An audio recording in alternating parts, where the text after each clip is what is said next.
Hello and welcome.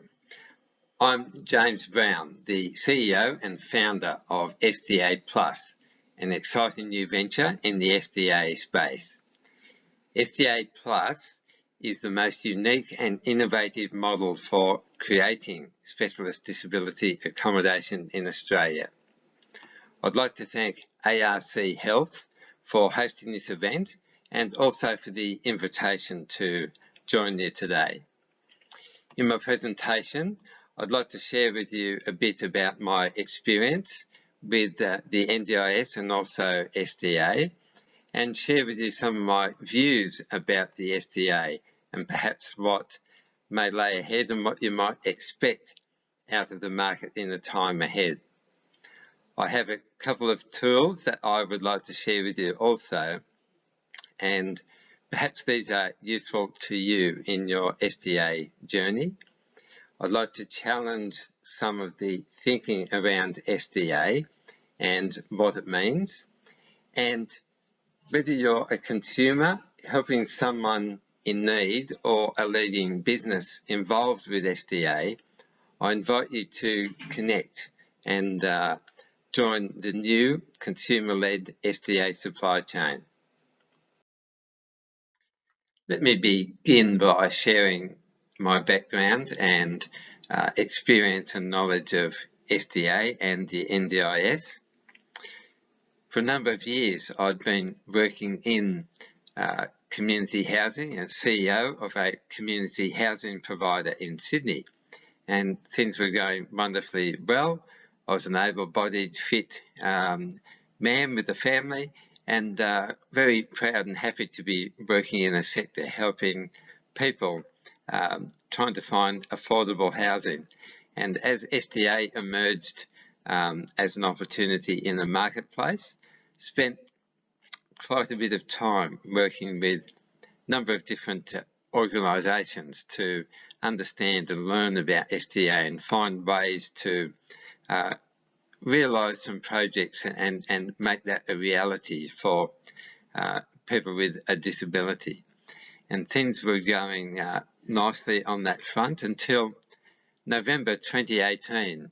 I had a serious medical condition myself that saw me hospitalised, and the condition was quite serious, and I contracted an illness known as Guillain-Barré syndrome. And unfortunately for me, that meant in the space of 24 hours, going from a fit and healthy person to someone who was paralysed head to toe and had to be taken to intensive care, put on a ventilator, and I spent 4 months in intensive care, battling to survive and working my way through, and it turned out that I ended up spending an insane amount of time in hospital. In fact, 505 days I spent in hospital, and my world was turned upside down. But some wonderful things happened during that time, and some of the wonderful things were building out friendships and learning about other people facing their own struggle on the physical front, but also in terms of suitable housing, and many people acquiring an injury or some condition that meant they too had their own battle and need for specialist housing. And the great thing about spending time in hospital is that you have lots of time, and you have lots of time to think. And for me, my brain was in overdrive. I was looking for solutions to my healthcare. I was looking for solutions to housing. I was thinking about other people's struggles. And in that time, I guess I developed a real obsession with trying to work out why was there not more SDA in the marketplace? What was wrong? Why was there not a solution to solving this problem much faster than it currently is? Was it about the bureaucracy? Is it a problem with the design of the system? Do people not have enough information? Is there not enough developers out there or not enough funds in the market? I really spent a lot of time worrying about those things and trying to find answers. And as I worked through all of that, I reflected on my background,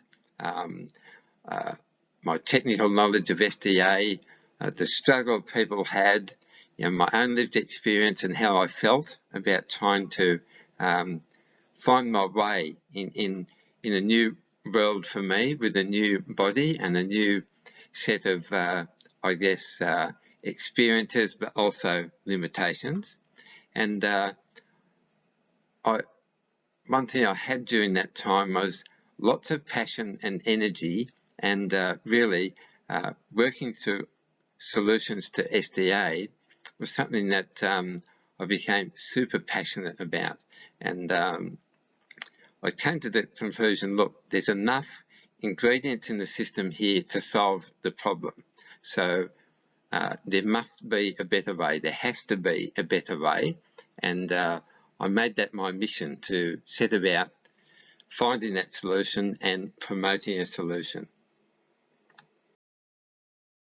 The more I reflected about the issues, then I kept coming back to the marketplace and the fact that the market is just not working like it should. And I became very frustrated and almost obsessed by that. Why isn't it working? The ingredients are there. Things just didn't seem to add up to me in terms of that supply. Why was it not being delivered like it should be delivered? If I take any other market within Australia and said, look, here's some consumers, they've got access to all the finance they could need, and they went to the marketplace, then salespeople and businesses are falling over themselves to try and sell you something. If I walk into a car dealership and I've got my bank loan ready and I say, I'm here to buy a car, the salespeople are all over you saying, would you like this? Would you like that? Have you considered this option? What colour would you like? The fact that in a market economy, there should be that interaction with motivated sellers, empowered purchasers. And so as I looked at the market, it's not working like it should. And I can see the image here on the screen, and people with a disability with access to SDA funding should have a marketplace of suppliers out there, all greeting you, reaching out to you, offering you solutions, and it's not like that. And so I continued this thought process that how can we solve this? And in fact, what needs to be done to solve the problem? And hence I continued my journey. So I went back to basics and decided to map the SDA journey. And I put together the SDA Plus checklist, and a copy that's available on our website or at the exhibition booth as part of this conference. So that may be a handy resource for you if you are not aware of the journey involved in securing SDA. And what it does is it also highlights the fact that for each step of the journey, there's important expertise that you need to have access to. And this is important to maximise the outcomes you can achieve through your SDA journey.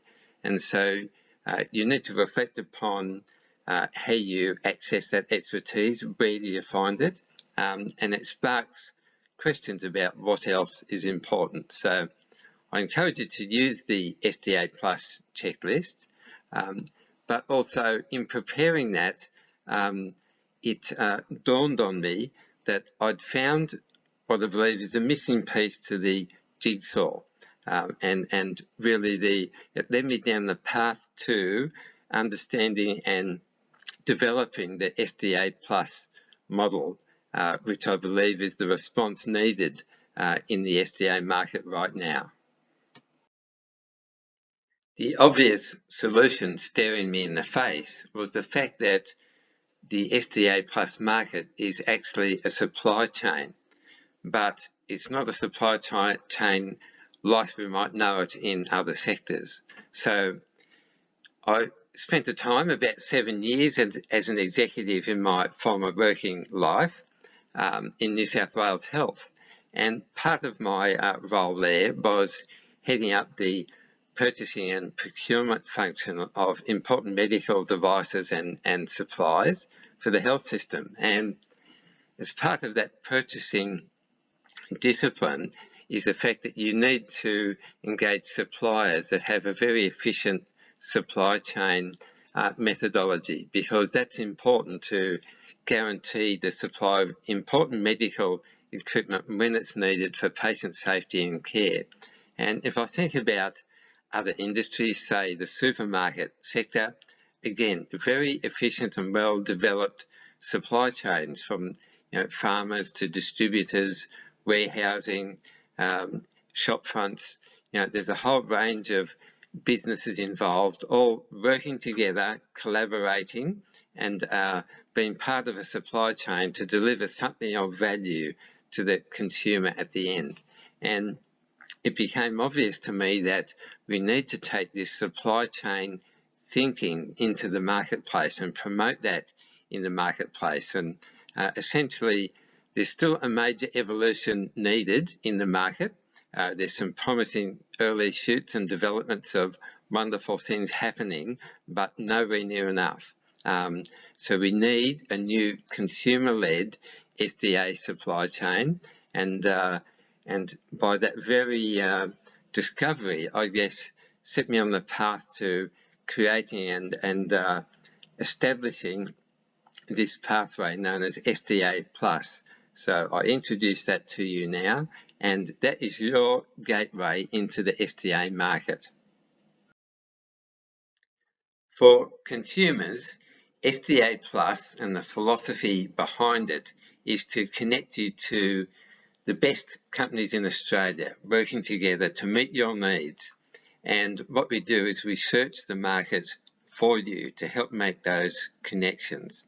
So no matter where you are in your SDA journey, SDA Plus is designed to bridge the gaps.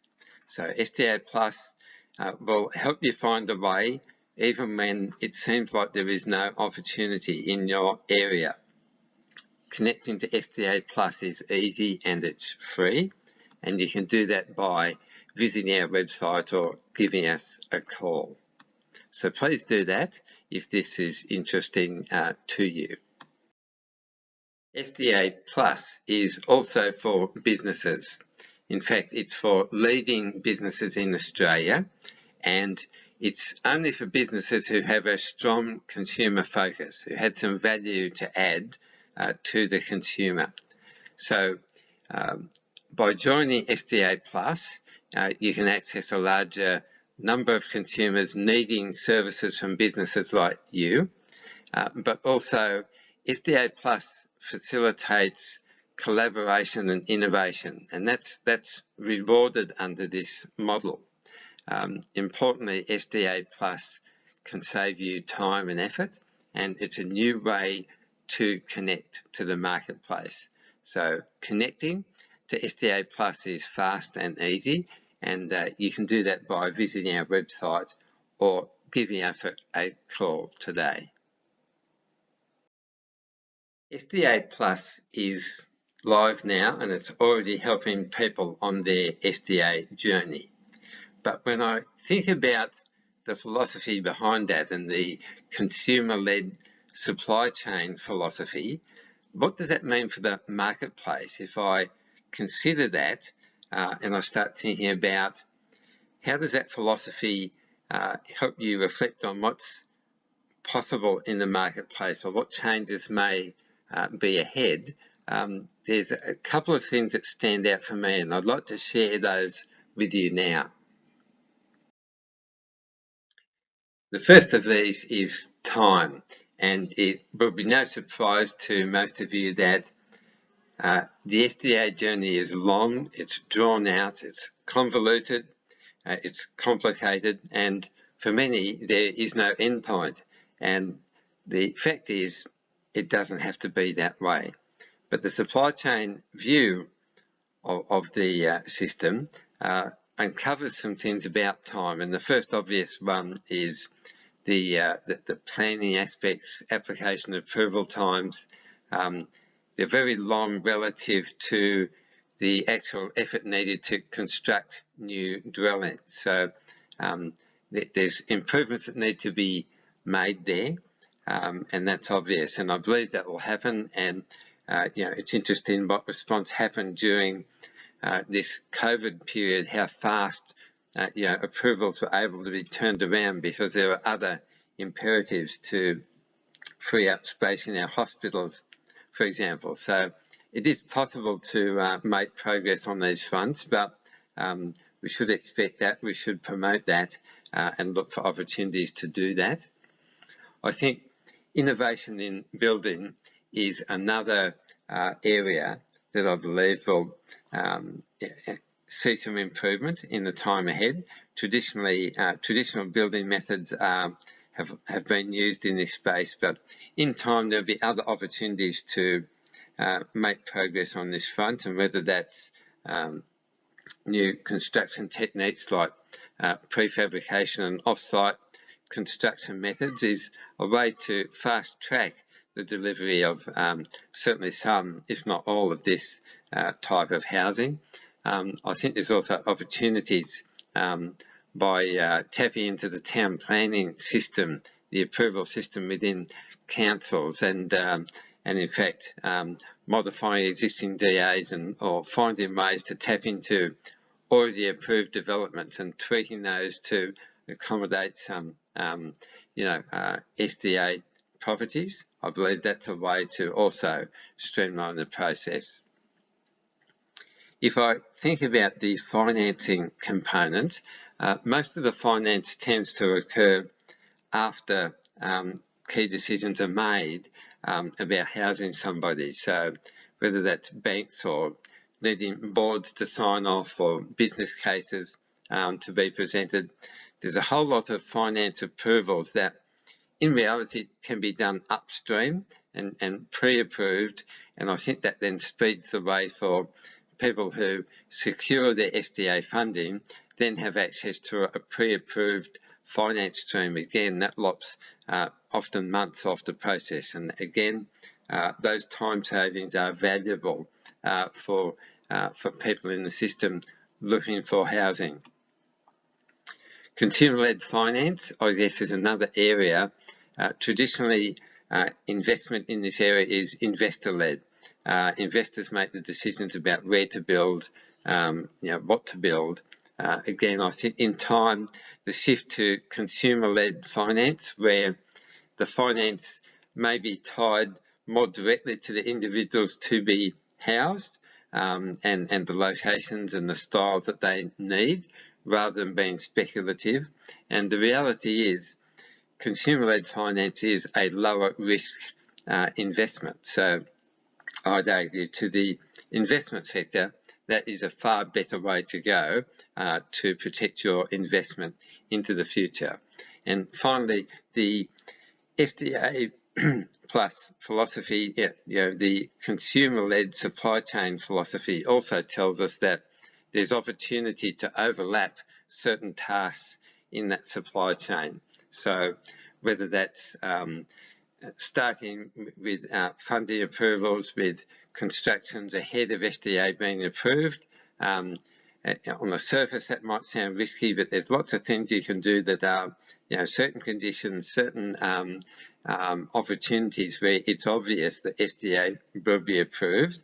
There's no reason why you can't overlap some of these tasks, and rather than wait for finance from the NDIS to start doing some of this work about housing plans and OT assessments, I believe some of those can be done ahead of the finance being approved and perhaps finished after finance approval. So again, I believe there's innovations and ways to achieve this, and I believe in time leaders in the market will find innovations and ways to make progress in these areas that will deliver time savings in the SDA supply chain. The second thing the supply chain approach tells me is that there's a lot more opportunities to add value in the delivery of SDA than currently occurs. So when I think about what the NDIS is trying to achieve generally with the system, there's this NDIS outcomes framework, and there's 8 different domains there that the whole system is predicated on trying to deliver outcomes in these areas. And when you think about SDA, is really focused on the second one of those, the home. But if I'm delivering value to a consumer, why would I only try to deliver outcomes in one of those domains? There's opportunities for more than that. And why wouldn't I try to do that with my investment into SDA housing? So let's take a look at some opportunities to add value in other ways through the delivery of SDA.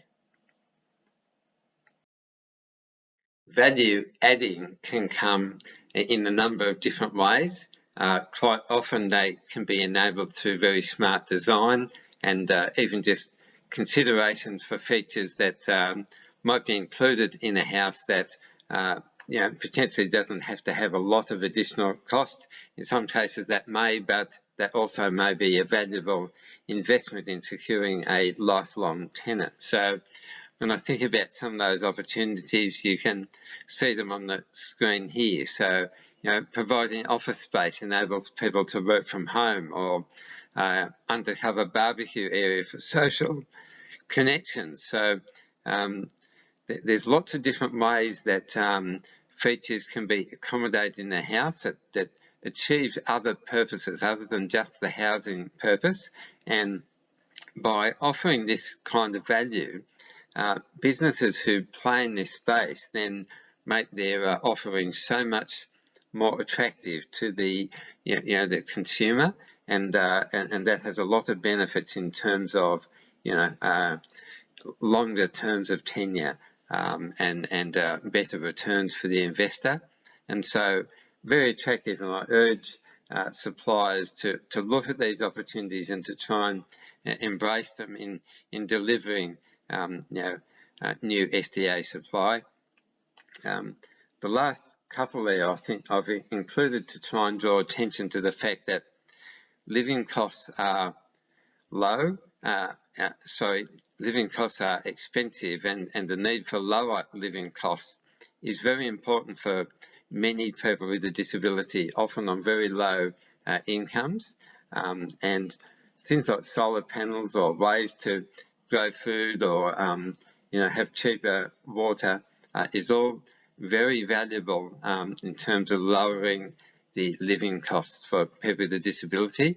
And similarly, ideas about packaging up other elements into the delivery of SDA.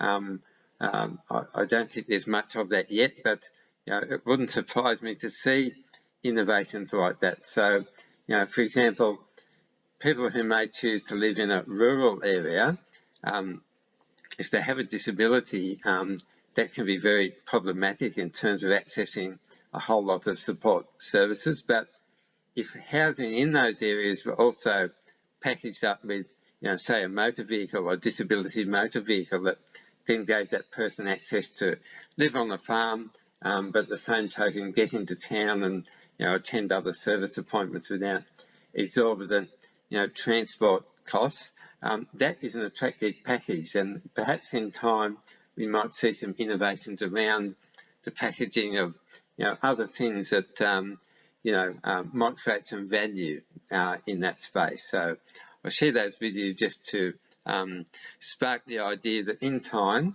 I think there'll be a growing number of suppliers. Some are already out there. I'm aware of hydrotherapy pools and other things like that already being offered by a small number of providers.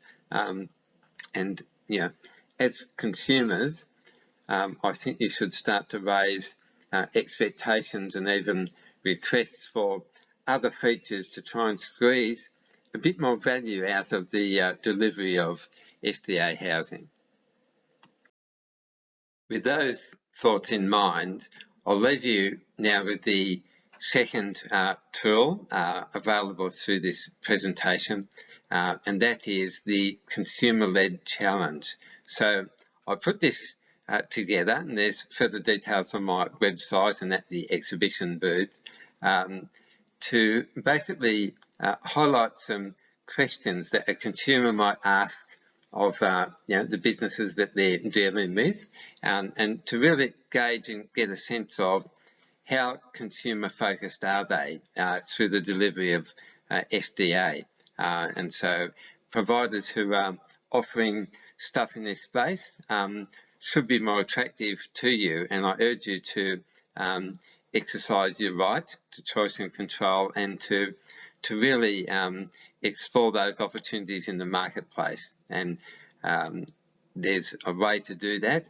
This same test also applies to suppliers in the marketplace and businesses seeking to do more for their customers. So again, flipping that over and asking yourself these questions: how much are you delivering value to consumers? And perhaps a simple test like this might spark some ideas and encourage you to look for ways to innovate and make progress in this space, and hopefully deliver greater value and therefore attract more consumers. So I urge you to have a look at this, check it out.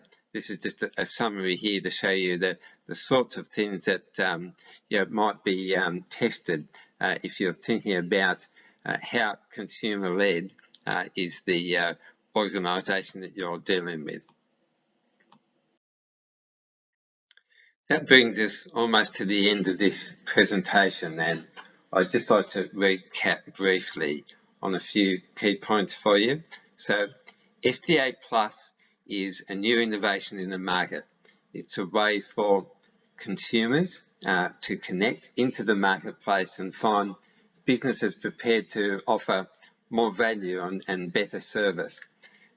It's an opportunity for businesses in the SDA marketplace to connect with consumers seeking that value. It really is a way to connect more efficiently. And at SDA Plus, our mission is about extraordinary homes for extraordinary people. We want to see outcomes in the marketplace. We want to see them delivered much faster. So there's if what I've said to you is of interest, if you have some more inquiries, please check out our website, give us a call. We also have a promotional booth as part of the conference. Please check that out. Have a look for some more information available there. It may be that you can refer a friend. If you know someone who is in need of services like this and to connect with high value businesses, there's an opportunity on our website and through the booth to refer a friend. And by the same token, if you know a business that delivers excellent value, if you've been on the receiving end of some excellent service and excellent value, take that opportunity to tag that business through our website and through the booth to promote that business and help make that business available to other consumers, and really grow this market and exercise choice and control. Take control of your future with SDA, and I look forward to engaging with you further, connecting through SDA Plus, and I wish you well on your journey.